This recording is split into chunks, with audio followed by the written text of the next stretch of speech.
Gavin Newsom is screaming that Trump ain't leaving. Wake up, everybody. Wake up. Let me ask you about a couple. Excuse me, and I know it's impolite. We have to be more calm and demure. Couple of your own. But I'm not calm, and I'm not going to submit myself to niceties.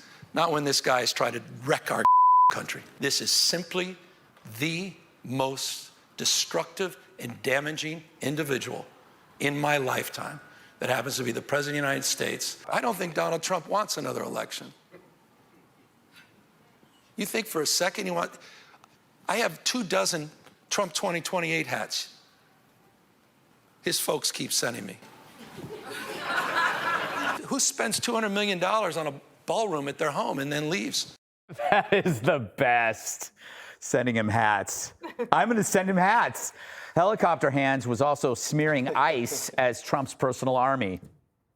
You have the largest private police force in the world. When they're done with this, all that funding and that big, beautiful betrayal allows more resources for this private police force that increasingly is showing a tendency not to swear an oath to the Constitution, but to the President of the United States.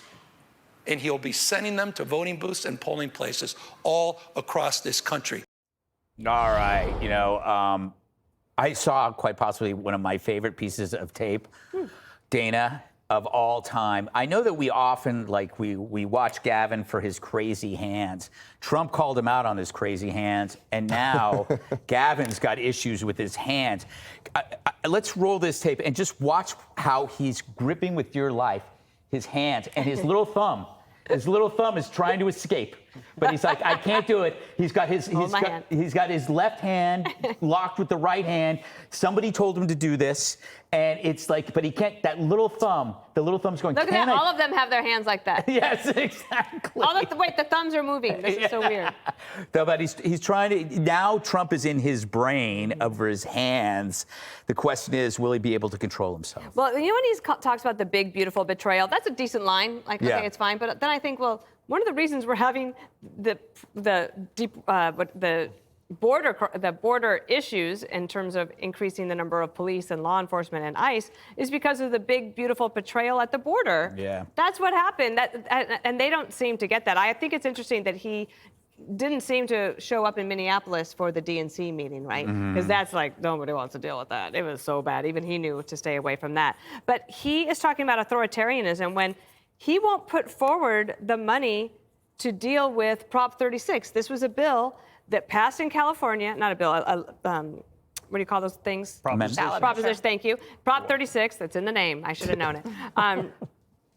70% of the Californians that voted for it, so that's obviously a bipartisan group, wanted the crime penalties to be returned to where they were before. 70%. And they're not implementing it. It's not being executed so that they can do all of these other things. To me, that's a betrayal. No, that's a great point. You know, the one when I see him, Joey, I go like, he's really good when he's passionate, but he doesn't have passion for the issues, whether it's crime, homelessness, fire, the natural disasters, but he has his passion for Trump. Does he not realize that doesn't help the people in California? Why doesn't he have that passion? His passion is to run for and be president, and he thinks criticizing Trump is his path there. I think it's quite telling when your best strategy to get someone to vote for you is telling them how bad the opponent is, and that's where Democrats are right now. Because the issues, they're believed positions, they're traditional positions, the positions, the Democrat platform, in any mold you put it in, the positions they take aren't popular with Americans right now because President Trump has thrown this big populist tent. He's changed where conservatives and Republicans land on a lot of things, and he's taken the wind out of their sails. You know, if I'm Gavin Newsom, I think he said something about Trump won't leave office. You know, he's worried about him extending his time. Bro, if it takes you 25 years to fail at a 10-year plan to end homelessness, like if you did get in the White House, we're 8 years down the road before you even consider leaving that too. So it's a Gavin Newsom problem. Just real quick, he's talking all this stuff about Trump. He's trying to be Trump he's got a team of people trying to make him Trump on social media. I got a text today from a friend that's in law enforcement. I'm trying to keep identity completely closed here. Long story short, Indian immigrant, couldn't speak English, crashed and burned, shut down the interstate today. Guess where he got his CDL? California. Yeah. Maybe Gavin Newsom needs to focus on some California stuff right now. Just maybe. Yeah. Click here to subscribe to the Fox News YouTube page to catch our hottest interviews and most compelling analysis. You won't get it anywhere else.